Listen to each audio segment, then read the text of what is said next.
This week's letter comes to us from Little Joni. Little Joni writes, Dear George G, would you rather? We haven't played Would You Rather in a minute. Little Joni, thank you.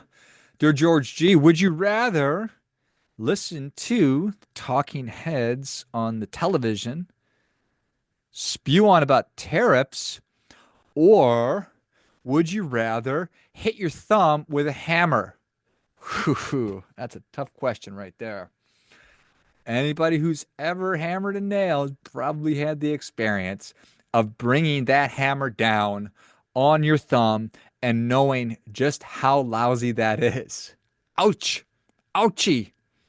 Sharp, acute pain followed by sort of prolonged, numb, dull pain. Maybe even have some bruising in your fingernail. It's rough. It is rough. I don't recommend you do it. Just take my word for it. So, knowing the pain of that, how do I balance that against my disdain for just the media in general? Financial media, the CNNs, the Foxes of the world, the MSNBCs of the world, droning on, pattering on about the virtues and the stupidity of our politicians. Used to be that they served a purpose, right? What was it, the fifth estate? It would be speaking truth to power, but we're not there anymore. But you already know that. That's not the point. Little Joni, I would rather hit my hand with a hammer. That's what I'd rather do. Right in the thumb. Right there. Boom.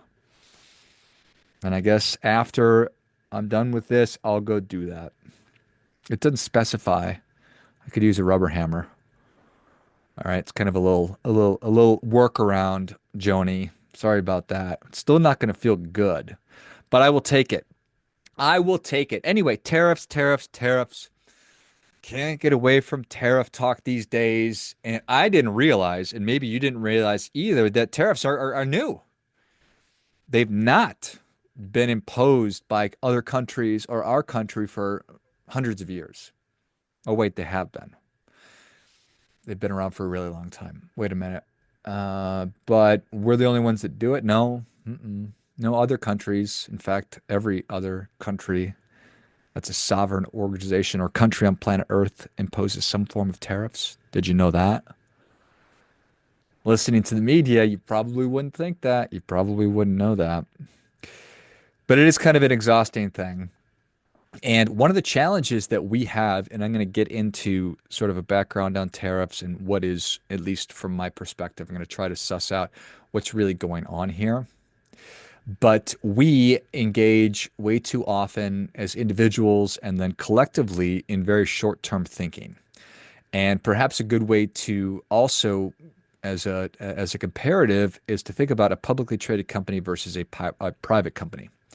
And when you're a publicly traded company, you need to release results on a quarterly basis to your stockholders. And so the SEC and different governing bodies can look at your books.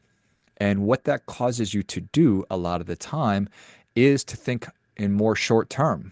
You just engage in more short term thinking, because if you miss on a revenue target or whatever it might be, odds are your stock price is going to go down because you did not deliver during that time period. And so bad news will have a negative effect on your shareholders and the value of your company. And so I ask you to think about that for a minute. For your organization, for your life, does it make more sense to be thinking in terms of 3-year increments, or rather 4-year increments, or does it make sense to think in 3-month increments? I think that the answer is obvious and clear, is that it makes more sense for you and your personal financial situation and your families to be thinking in terms of 3-year increments instead of 3 months, which is obviously a quarter, going back to the quarterly earnings thing that I was just talking about a second ago. So there's wisdom there. And so we have lost the ability. That's not true. I think that real life is very much different than what it is that we see on the internet. It's very different than what we see on X and all different social media and certainly the news media. They have a burden in that they have to have programming on 24/7 these days. And that's true of everything. Think about sports media, you think about financial media, you think about political media. There's a need for new content to get more eyeballs, to get more clicks, to get attention. And how do we do that? Well, it's not by talking about things that are right down the middle. It's not talking about nuance. It's not even providing good, solid education. It's just doing salacious stuff that's going to surprise, enrage, scare. You get it. That's kind of the program. And it's a real bummer. And it causes, I think, uncertainty and certainly unrest. And it's just really concerning because whatever side of the political spectrum that you are on, you do not want your life to be dramatically impacted in a bad way. You may not even want your life to be dramatically impacted in a good way. So when we're hearing that, oh my gosh, tariffs are the worst thing in the world, or that tariffs are the best thing in the world, and da da da da da, it's really hard for us to make heads and tails of things. So what I was hoping to do and what I'm going to do, not on a hope trip here, this is what I'm going to do. I'm going to try to break it down and say what's really going on here, and hopefully give you some information so you can make up your own mind as to whether or not you think that tariffs are going to be a good thing or a bad thing. And long term, whether or not you think that tariffs are going to be a good thing or a bad thing. So, to start off by just talking about what tariffs are, they are taxes that are imposed by governments on stuff entering or leaving a country. But they're most commonly applied to imports or stuff coming into a country from other countries. And they are tools that are used to regulate international trade. They work by increasing the price of foreign goods. So when the United States is importing goods into Canada, sometimes Canada will will increase the price of those goods, which makes them less competitive compared to Canadian-made products. So a government will set the tariff as a percentage of the goods value. So if you put a 10% tariff on oil, it's coming from the United States to Canada, and a barrel of oil costs $100, that means that it would cost $110 per barrel of oil. Or it could simply be that there's a flat fee that is assessed. $5 per barrel of oil, $10.50. You sort of get the idea. That is the idea. So, I mean, fundamentally and foundationally, a tariff is neither a good thing nor a bad thing. And not that nothing is inherently a good thing or a bad thing. That the example I always use is divorce. Some people think that divorce is the worst thing that's ever happened to them, and there's other people that think that divorce is the best thing that's ever happened to them. And oftentimes, it's within the same two people. It's amazing. But fundamentally, divorce is neither good or nor bad. It is just a thing. So why do you do it? Why would a country impose tariffs on goods coming in? Well, I think that one of the primary reasons is that they're interested in protecting the local industries. If Canada is already making oil, why would they want American oil coming in?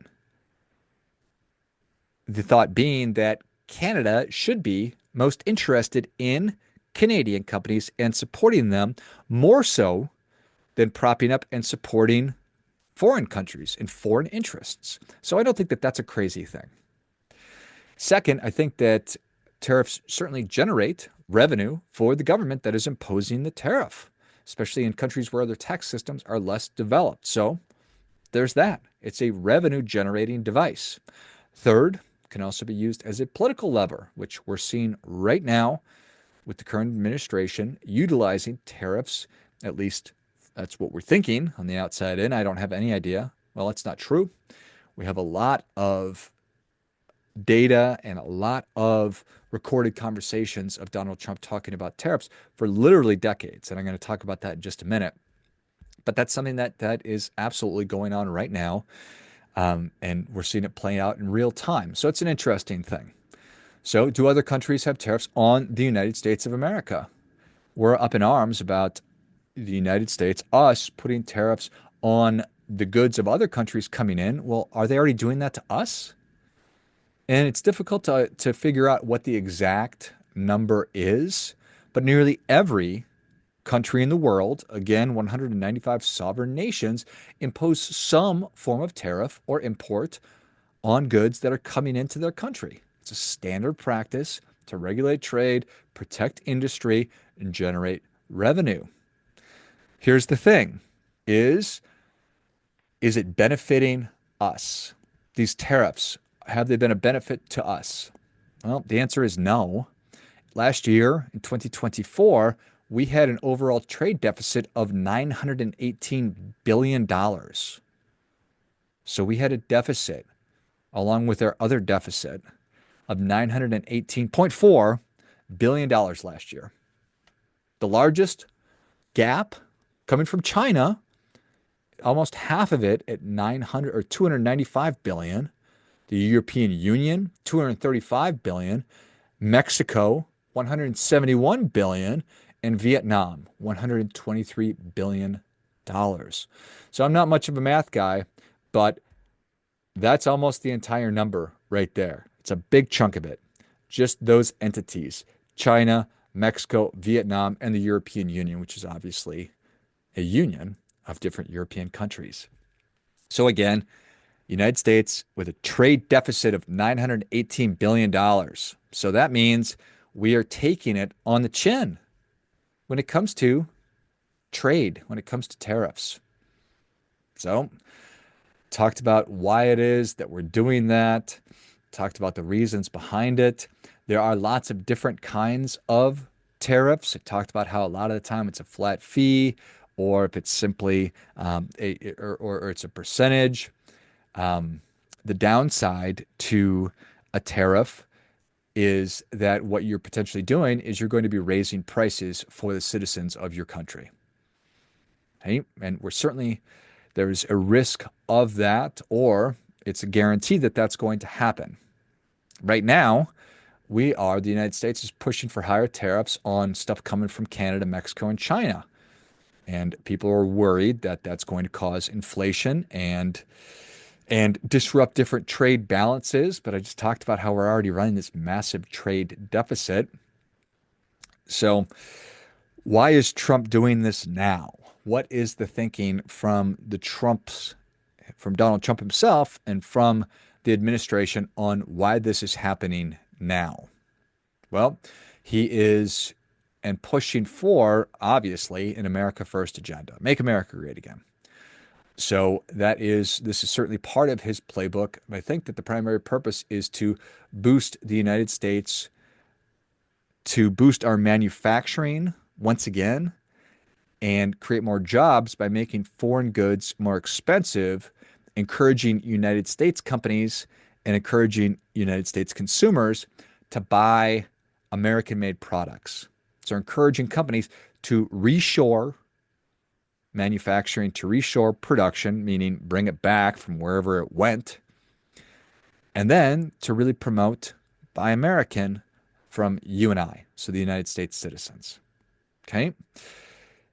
He has a proposed 25% tariff on Canada and Mexico, and up to 54% on China as a way to bring back industries that were lost to globalization, which simply means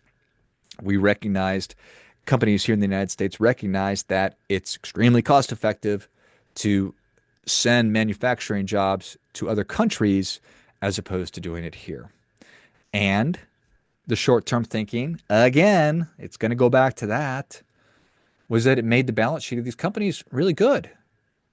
But it had the effect of really gutting our middle class. So what we did is we built the middle class of China. And we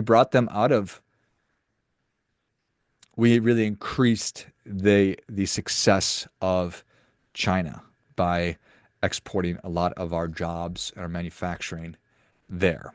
So the idea is that cheap imports have gutted American workers, especially in places like the Rust Belt.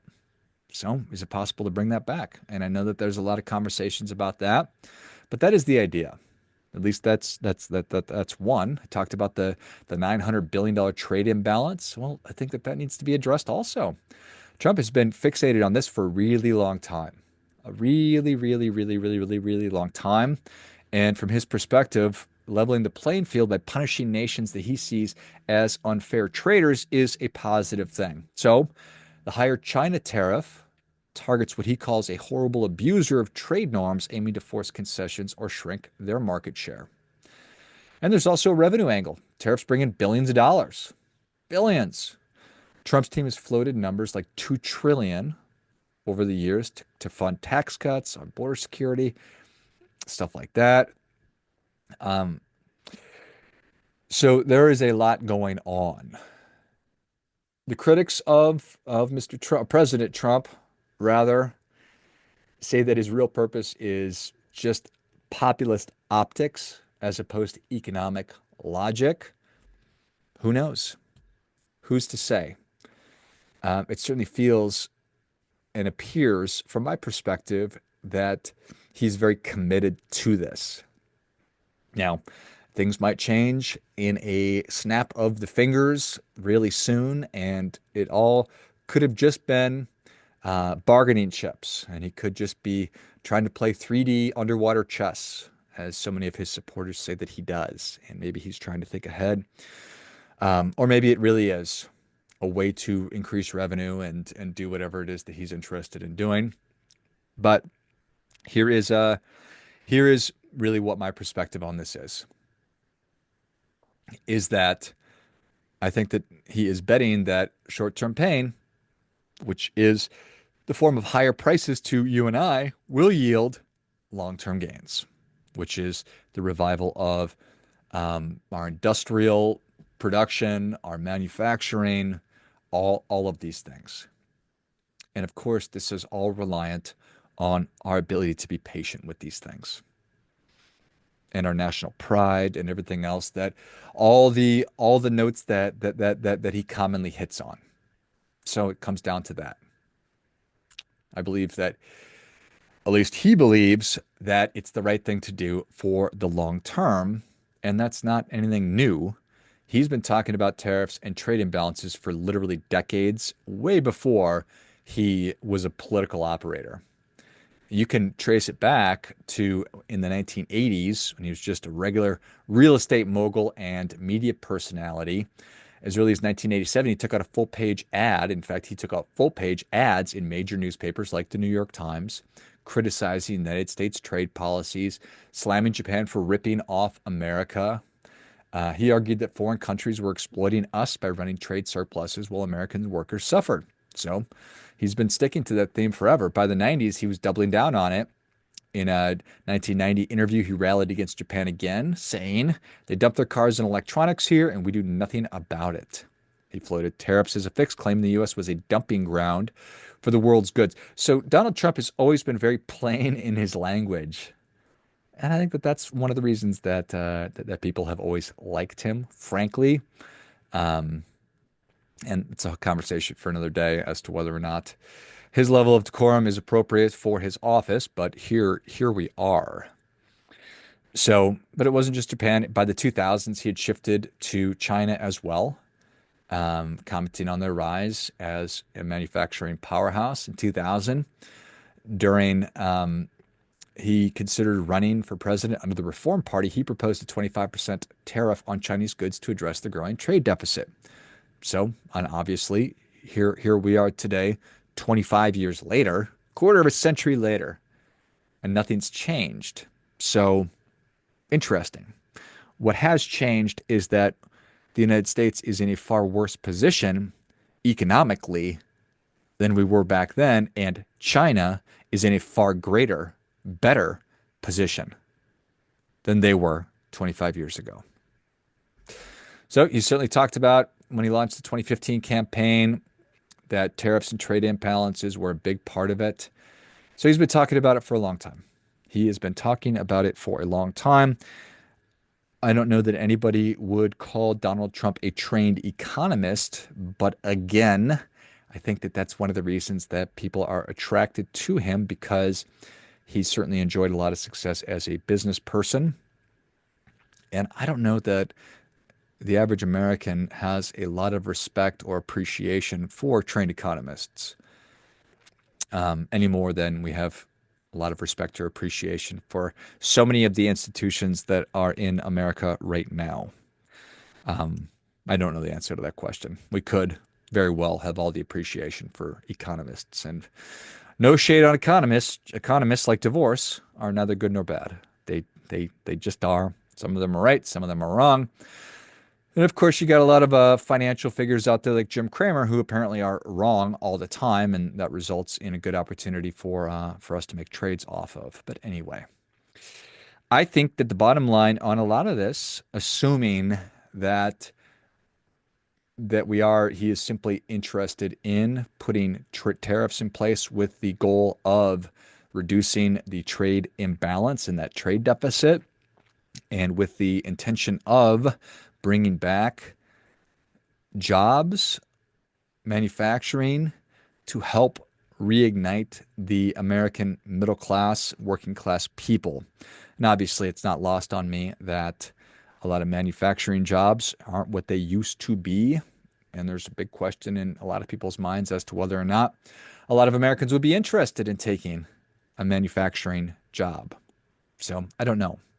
But going back to the analogy about a public company versus a private company, where public companies must report their earnings on a quarterly basis and be judged on that, which of course leads to short-term thinking, which leads to short-term decision making, which leads to bad results, versus being able to take a very, very long-term view if you are a private company, not having to answer to shareholders on a quarterly basis, not having to answer to Wall Street analysts, not having to, you get the idea.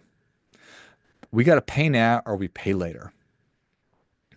This is true for you and your loved ones, your personal finances, and it's true of the United States of America and our economic conditions, our financial situation. Pay now or pay later. Yeah, there's going to be pain in reshoring manufacturing. But the bet is it'll be short-term pain. Same as if you're in debt, if you're up to your eyeballs in credit card debt, living paycheck to paycheck, you need to endure some short-term pain to get out of the red and into the black. Pay off your debt, get into a positive financial position. Saving money is hard for most people. I need to be thinking about my future self.